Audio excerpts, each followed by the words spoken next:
আজকে আমরা ডিম ভাজবো রোদের মধ্যে। দেখো এই যে তেল, এই যে ডিম, আর এই যে খুন্তি, আর এই যে কড়া রোদের মধ্যে গরম করছি।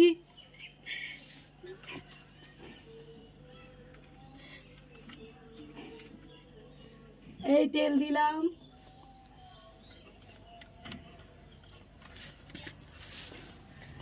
যদি এটা না হয় তাহলে সব ভাবো ফেক।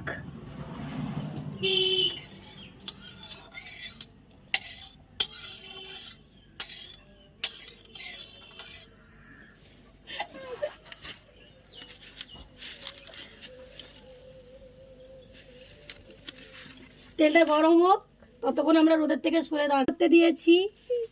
এবার আমরা ডিমটা ভাঙে দেবো। দেখো